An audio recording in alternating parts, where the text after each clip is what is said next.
Hi, boys and girls. This is Ms. Kathy. I'm so happy you've joined me today for another story just for you. Chapter 4, Secrets Discovered.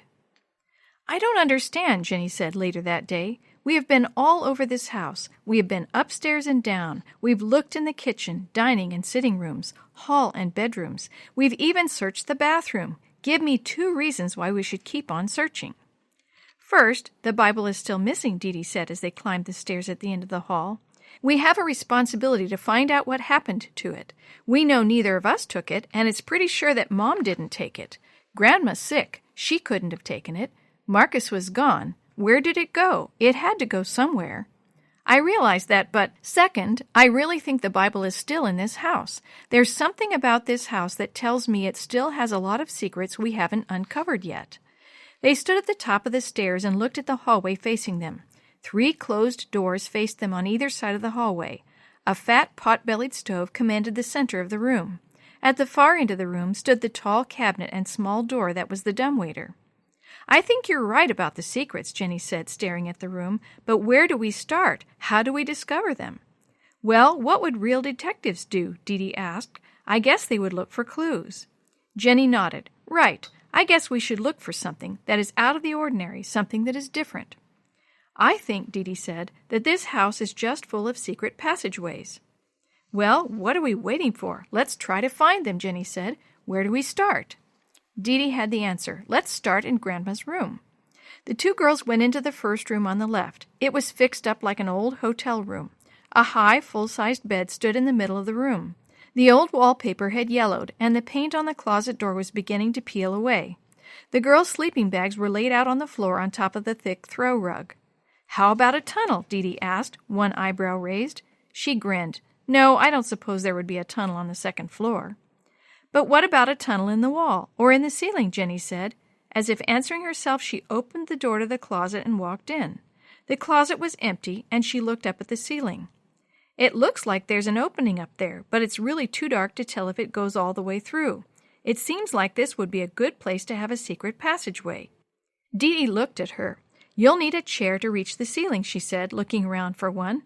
An old rickety chair leaned against one of the windowsills. DeeDee pushed it away from the window, and the wooden trim of the windowsill fell to the floor. Oops, DeeDee said. I guess I never noticed that board was loose before. She bent to pick it up. Hey, there's something in here, she said, looking in the hole the board had covered. Jenny came across the room as DeeDee reached into the narrow hole beside the window. Carefully, she grasped a small book hidden in the hole and brought it out. What is it? Jenny asked. It's a diary, DeeDee answered. Grandmother's diary, she guessed out loud. Sure enough, when she opened the front cover, she saw her grandmother's name written there. DeeDee read for a minute before saying anything. Some of the writing is hard to read, she finally said. The writing is faded, but look at this. She laid the old diary out on the bed. Jenny looked at the entry dated July 13, 1913. Daddy brought in a new boarder tonight. This one is a white man. Mama tells us not to tell anyone he is here. We are sure to get into trouble if anyone finds out. DeeDee flipped a couple of pages and they read another entry.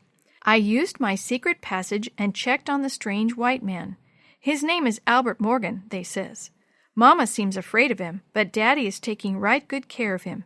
He says that he can only do what Jesus would do. I don't know why Mama is so afraid of him, but I saw the clothes he came in with. They were bloody.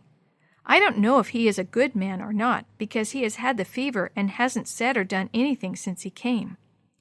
Secret passage, Jenny said. There is a secret passage. And Captain Morgan was here as well, whispered DeeDee. The girls giggled and flipped through the book some more, stopping when something caught their attention. Soon they heard Mrs. Adams calling from downstairs. DeeDee! Jenny! She called. Dinner is almost ready, but we didn't get the dishes done from this morning. Can you come downstairs and help me with dishes?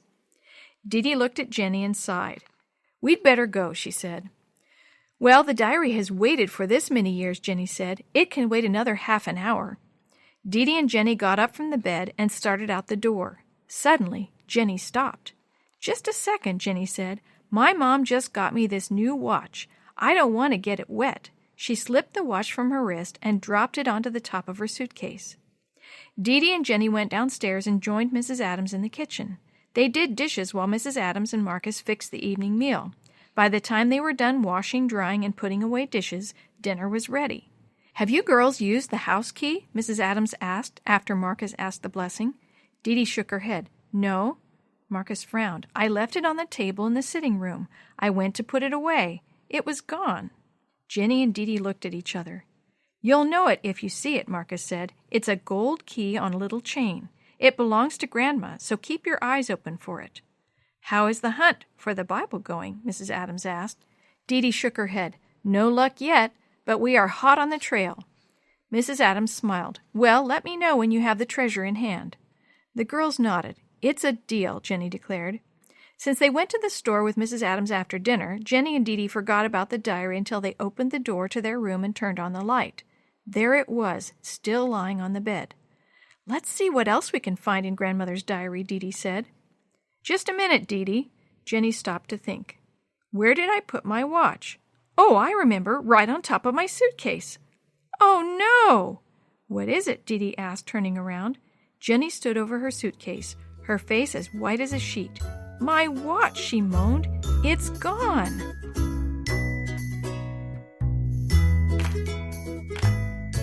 The story you have heard today is a chapter of The Shoebox Kids, Book 7, The Clue in the Secret Passage, written by Glenn Robinson, edited and created by Jerry D. Thomas, and used with permission from the Pacific Press Publishing Association.